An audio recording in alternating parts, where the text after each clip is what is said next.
अगर आप एपीएस संचालक को आधार कार्ड से पैसा जमा निकासी काम कर सकते हो, ये वीडियो आपके लिए काफ़ी ज़्यादा महत्वपूर्ण साबित हो सकता है आपके लिए, क्योंकि आज 29 जून है और 29 जून से के बाद 2 दिन और टाइम आपके पास ओनली वन बचा हुआ है जुलाई महीना आने के लिए। इसमें आपको काफ़ी सारे मैं आपको खुशखबरी देने वाला हूँ, क्योंकि 7 बड़े ऐसे अपडेट जो निकल के आए हैं जो हमारे हर एक एपीएस संचालक भाई के लिए जानना बहुत ही ज़रूरी है। और इससे जानने के लिए आपको इस वीडियो को पूरा देखना पड़ेगा। वीडियो स्किप करके देखिएगा तो आपको समझ में नहीं आएगा, फिर आप हमारे वीडियो पे कमेंट कीजिएगा और हमसे पूछिएगा कि आपने इसके बारे में बताया या इसके बारे में बताया। इसीलिए मैं बोलता हूँ वीडियो को कभी भी देखिए तो एंड तक देखिए। अगर अभी आपके पास टाइम नहीं है तो आप 1 घंटे के बाद, 2 घंटे के बाद, शाम को कभी भी जब आपको पास 10 मिनट का टाइम है, उस टाइम को आप निकाल के इस वीडियो को एंड तक देखने के लिए कोशिश कीजिएगा।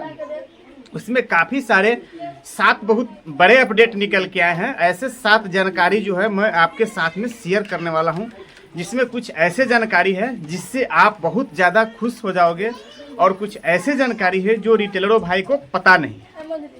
आप कहीं से भी इस हमारे वीडियो को देख रहे हैं, आप किसी भी स्टेट से बिलोंग कर रहे हैं तो हमारे इस वीडियो को देखते हैं।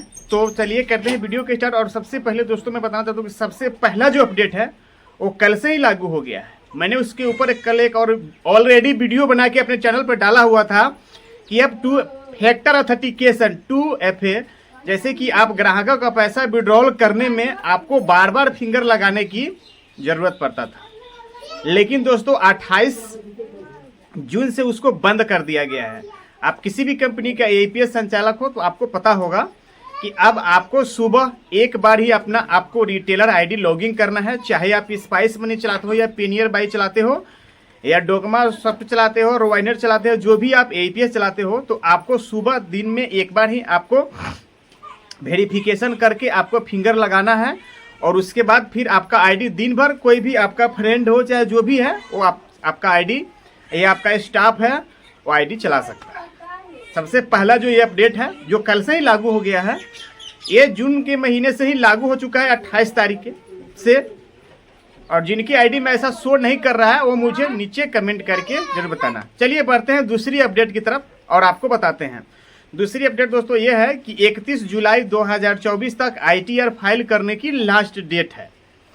हमारे काफ़ी सारे ऐसे एपीएस संचालक हैं जिनका बहुत ज़्यादा टीडीएस कटता है, हालांकि बैंक से कटता है या बैंक से नहीं भी कटता है अगर आपने एक current account OD account open करा के रखा है। लेकिन जो आप ट्रांजैक्शन करते हो एपीएस के माध्यम से, उसमें आपको दोस्तों पता होगा कि आपको कंपनी कुछ ना कुछ कमीशन प्रोवाइड कराती है।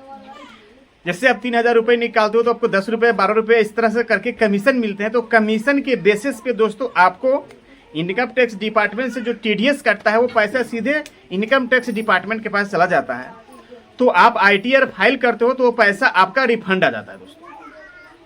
आप आईटीआर फाइल करते हो दोस्तों तो पैसा आपका रिफंड हो जाता है। और इसका जो लास्ट डेट है 31 जुलाई तक है। और जो रिटेलर भाई अभी तक अपना आईटीआर फाइल नहीं किए हैं, मैं उनसे बोलना चाहूँगा कि आप कोशिश करो कि अभी से अपना आईटीआर फाइल करना स्टार्ट कर दो, क्योंकि जब लास्ट डेट आता है उसमें दोस्तों सर्वर बहुत ज़्यादा प्रॉब्लम देखने के लिए मिलता है। तो आप अभी से अपने सीए से बात करके, ये आप खुद से करते हो तो खुद से, अगर आपके पास जानकारी है, आपके पास नॉलेज है, तो आप खुद से अपना आईटीआर फाइल कर सकते हो। बढ़ते हैं तीसरी अपडेट की तरफ और आपको बताते हैं कि जुलाई महीने में एक क्या क्या अपडेट आ रहा है। अगर दोस्तों 30 जून तक आपके पास अगर L1 डिवाइस नहीं है तो आप एपीएस का बिजनेस करना बंद कर देंगे। तो मैं आपसे रिक्वेस्ट करूंगा कि आप L1 डिवाइस कहीं से ना कहीं परचेस करें। L0 जो डिवाइस है वो आपका आज 29 जून है, कल तक ये काम करेगा और कल के बाद जब 1 जुलाई आ जाएगा दोस्तों तो वो काम करना बंद कर देगा। तो आप चाहो तो L1 डिवाइस स्पाइस मनी से भी बाय कर सकते हो। अगर आप स्पाइस मनी का रिटेलर हो या आप किसी शॉप पे जाके, किसी दुकान पे जाके बाय कर सकते हो, या फ्लिपकार्ट अमेजॉन से भी बाय कर सकते हो। बढ़ते हैं अगले अपडेट की तरफ और आपको बताते हैं कि अगर आप डिवाइस खरीदते हो दोस्तों तो एक बात का आप हमेशा ध्यान रखें कि L1 डिवाइस होना चाहिए। आप दुकान पे अगर परचेस करते हो तो इस बात का आप लोग ध्यान रखें कि आपके पास L1 डिवाइस, ये आपको दुकानदार को बोलना है कि भाई मुझे L1 डिवाइस की रिक्वायरमेंट है, मुझे L0 डिवाइस की रिक्वायरमेंट नहीं है। कहीं ऐसा ना हो कि आप पैसा आपका बर्बाद चला जाए। तो मैं आपको इस वीडियो के माध्यम से सजेस्ट कर दे रहा हूँ और आपको जानकारी बता दे रहा हूँ कि आप जब भी खरीदें L1 डिवाइस खरीदें या आप हमसे लेना चाहते हैं, डायरेक्ट मेरा मोबाइल नंबर वीडियो के डिस्क्रिप्शन में डाला हुआ है, वहाँ से जाके आप मुझे कनेक्ट कर सकते हैं। मैं आपको कोरियर करके आपके पास भेज दूंगा। बहुत ही कम दाम में हम मंत्रा का डिवाइस स्पाइस मनी से प्रोवाइड करा रहे हैं। जिन भाई को लेना है तो वो मुझे कनेक्ट कर सकते हैं। बढ़ते हैं अगले अपडेट की तरफ। अगले अपडेट निकल के दोस्तों यह रहा है कि आप कार, बाइक, मोटरसाइकिल अगर आप हीरो होंडा का खरीदने वाले हो दोस्तों, तो उसमें 1 जुलाई से कुछ न कुछ आपको बढ़ोतरी देखने के लिए मिल सकता है।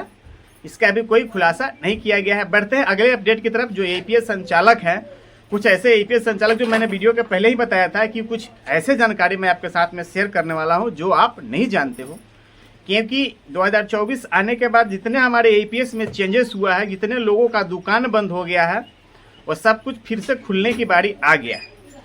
जो भी स्पाइस मनी की रिटेलर हो, चाहे आप किसी भी कंपनी के हो, स्पाइस मनी के हो चाहे कोई अदर कंपनी के हो, क्योंकि स्पाइस मनी का नाम बार बार आता है इसलिए क्योंकि मैं ज़्यादा करके स्पाइस मनी का ID चलाता हूँ, इसलिए दोस्तों चलिए आप लोगों से माफ़ी चाहता हूँ। जो भी रिटेलर भाई अपना आधार कार्ड से पैसे जमा निकासी का काम करते हैं, वो रजिस्टर मेंटेन नहीं करते हैं, तो आने वाली टाइम में उनको दिक्कतों का सामना करना पड़ेगा। कभी भी इनकम टैक्स डिपार्टमेंट उनके पास छापा मारता है तो बोलता है कि भाई आपके बैंक से इतने ज़्यादा ट्रांजैक्शन होते हैं, क्या बेसिस का आपका बिजनेस है। तो मैं आपसे सभी से रिक्वेस्ट करना चाहूँगा, जो भी हमारे भाई इस वीडियो को देख रहे हैं, मैं उनसे दिल से बोल रहा हूँ कि आप रजिस्टर मेंटेन करते हो तो ठीक है, अगर नहीं करते हो तो आज से ही करना स्टार्ट कर दो, क्योंकि आगे चल के आपको किसी तरह का दिक्कतों का सामना करना न पड़े। चलिए अगले अपडेट की तरफ बढ़ते हैं और आपको बताते हैं कि बहुत से ऐसे रिटेलर भाई हैं जिन्होंने आधार कार्ड से पैसे तो निकाला, अपने रजिस्टर डायरी में मेंटेन नहीं करते हैं। किसी कस्टमर के ऐसा मन में क्या है, क्या उसके मन में चल रहा है, अगर आपको फंसाना चाहता है, आपके पास पैसे भी विड्रॉल कर लेगा और आपको बोलेगा कि भाई मेरे को पैसा वो दिया नहीं, तो आपके पास कोई ऐसा सबूत होना चाहिए। और अगर आपके पास ऐसा सबूत नहीं है तो आपको जेल भी जाना पड़ेगा और उसको पैसे भी देना पड़ेगा। बढ़ते हैं अगले अपडेट की तरफ। अगर आप सेविंग अकाउंट में UPI ID चलाते हो, UPI जैसे कि UPI होता है गूगल पे, फोन पे, पेटीएम, थर्ड पार्टी एप्लीकेशन का यूज करते हो और उसमें अपना सेविंग बैंक अकाउंट को लिंक करके रखा है, तो अगर 1 साल के भीतर आपने 10 लाख रुपए से ज़्यादा का ट्रांजैक्शन कर दिया तो आपको TDS पे करना पड़ेगा और आपके पास इनकम टैक्स डिपार्टमेंट से नोटिस भी आ सकता है दोस्तों। तो इस बात का आप लोग ध्यान दें। बढ़ते हैं अगले अपडेट की तरफ। आपको बताते हैं, अगर आपके पास सेविंग अकाउंट और 1 साल के अंदर 10 लाख रुपए से ज़्यादा कैश निकासी यानी कैश विड्रॉल का अगर आप काम कर देते हो उस अकाउंट से, तो आपको इनकम टैक्स डिपार्टमेंट से नोटिस आ सकता है। तो इसलिए मैं चाहता हूं कि अगर आपका पास सेविंग अकाउंट है तो उसमें कम से कम ही ट्रांजैक्शन करें। साल का अगर 10 लाख का लिमिट उसमें हाईएस्ट दिया गया है, उससे आप कम ही करें। दोस्तों ये जो जानकारी था मैंने आपको इस वीडियो के माध्यम से शेयर किया हूं।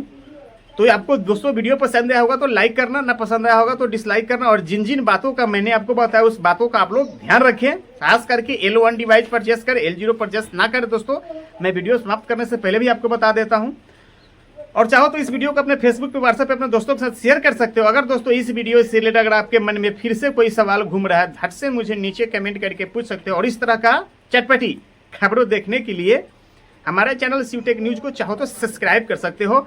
और फेसबुक, इंस्टाग्राम, टेलीग्राम सबका लिंक एक साथ वीडियो का डिस्क्रिप्शन में डाला हुआ है, वहां से जाके आप लोग फॉलो कर सकते हो। क्योंकि जो भी आधार एनेबल पेमेंट सिस्टम से रिलेटेड, बैंकिंग से रिलेटेड अपडेट आएगा दोस्तों, मैं आपको इस चैनल के माध्यम से मेहनत करके शेयर करते ही रहूँगा। अब मिलते हैं किसी नए खबरों के साथ में, नई चमचमाती खबरों के साथ में। तब तक के लिए दोस्तों आप लोग अपना ख्याल रखें। धन्यवाद।